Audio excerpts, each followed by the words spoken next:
వర్కర్ల ఐక్యత, night watchman ఐక్యత, నైట్ వాచ్మెన్ ఐక్యత. ఇవాళ పిల్లలకి 7 నెలల బకాయి జీతాలు, శానిటేషన్ వర్కర్లకు 4 నెలల బకాయి జీతాలు, శానిటేషన్ వర్కర్లకు 4 నెలల బకాయి జీతాలు, జీతాలు వెంటనే. నైట్ వాచ్మెన్లకు 7 నెలల బకాయి జీతాలు, నైట్ వాచ్మెన్లకు 7 నెలల బకాయి జీతాలు. శానిటేషన్ వర్కర్ల ఐక్యత, స్కూల్ శానిటేషన్ వర్కర్ల ఐక్యత, స్కూల్ శానిటేషన్ వర్కర్ల ఐక్యత. బకాయి జీతాలు వర్ధిల్లాలి. నైట్ వాచ్మెన్లకు 7 నెలల బకాయి జీతాలు, వాచ్మెన్ల ఐక్యత, నైట్ వాచ్మెన్ల ఐక్యత. 4 నెలల బకాయి జీతాలు, నైట్ వాచ్మెన్ల ఐక్యత. ఇవాళ బకాయి జీతాలు వెంటనే, బకాయి జీతాలు వెంటనే, బకాయి జీతాలు వెంటనే. సిగ్గు సిగ్గు బస్సులతో పనులు చేయించడం, బస్సులతో పనులు చేయించడం, బస్సులతో పనులు చేయించడం, బస్సులతో పనులు చేయించడం.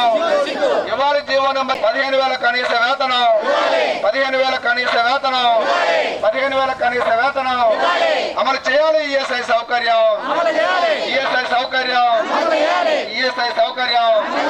అంటే ఎఫ్టీయు జిందాబాద్, ఎఫ్టీయు ఇవ్వాలి. బకాయి జీతాలు వెంటనే, 7 నెలల బకాయి జీతాలు వెంటనే, 7 నెలల బకాయి జీతాలు వెంటనే. ఏలూరు జిల్లాలో ప్రభుత్వ పాఠశాలల్లో పనిచేసే శానిటేషన్ వర్కర్లు, నైట్ వాచ్మెన్లు దాదాపు 2,000 మంది ఉన్నారు. ఈ యొక్క 2,000 మందికి గత 7 మాసాలుగా జీతాలు లేవు. మరి ఈ యొక్క పస్తులతోటి, ఆకలి బాధలతోటి ఈరోజు శానిటేషన్ వర్కర్లు, నైట్ వాచ్మెన్లు పనిచేస్తూ ఉన్నారు. ఈ యొక్క ప్రభుత్వానికి సిగ్గనిపించట్లేదా 7 నెలలుగా జీతాలు ఇవ్వకపోతే అని చెప్పేసి ఈరోజు ప్రశ్నిస్తూ ఉన్నాం. మరి ఇచ్చే అరకొర జీతాలు 6,000 కూడా నెల నెల ఇవ్వకపోతే ఎందుకు ఈ ప్రభుత్వం ఉన్నదని మేము ఈరోజు ప్రశ్నిస్తూ ఉన్నాం. ఈరోజు ముఖ్యమంత్రికి గారికి జీతాల బకాయి ఉందా? మంత్రులకి జీతాల బకాయిలు ఉన్నాయా? ఎమ్మెల్యేలకి, కలెక్టర్లకి, డిఈఓలకి జీతాల బకాయిలు ఉన్నాయా? మాకే ఎందుకు ఈ యొక్క జీతాల బకాయిలు ఉంటున్నాయని చెప్పేసి ఈరోజు ప్రభుత్వాన్ని అడుగుతూ ఉన్నాం. ఇచ్చే జీతం 6,000 అంటే ఒక వికలాంగుడి పెన్షన్ తోటి సమానం. వికలాంగుల పెన్షన్ అయినా 1వ తారీఖు నాడు టంచన్గా ఇంటికి వెళ్ళి ఇస్తూ ఉన్నారు. కానీ మా జీతాలు మాత్రం రోడ్డెక్కి ఈరోజు బిచ్చం అడుక్కుంటే తప్ప, అయ్యా బాబు ఆకలి బాధలు అంటే తప్ప మా జీతాలు రాని పరిస్థితి.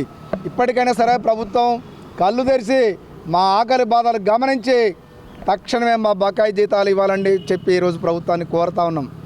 ఉదయం 8 గంటల నుండి సాయంత్రం 5 గంటల వరకు అన్ని రకాల చాకిర్లు చేయించుకుంటూ ఉన్నారు. దొడ్లు గడగడం వరకే మీ పని అని చెప్పి ఈరోజు గదులు ఊడిపిస్తూ ఉన్నారు, వరండాలు ఊడిపిస్తూ ఉన్నారు, తడిగుడ్డ పెట్టిస్తూ ఉన్నారు, గంట కొట్టిస్తూ ఉన్నారు. అన్ని రకాల పనులు చేయించుకొని మరి ఈరోజు జీతాలు మాత్రం ఇవ్వట్లేదు. జీవో నెంబర్ 7 ప్రకారం 15,000 కనీస వేతనం ఇవ్వాలని, ఈఎస్ఐ సౌకర్యం అమలు చేయాలని, మా సమస్యలు పరిష్కారం చేయాలని చెప్పేసి ప్రభుత్వాన్ని డిమాండ్ చేస్తూ ఉన్నాం.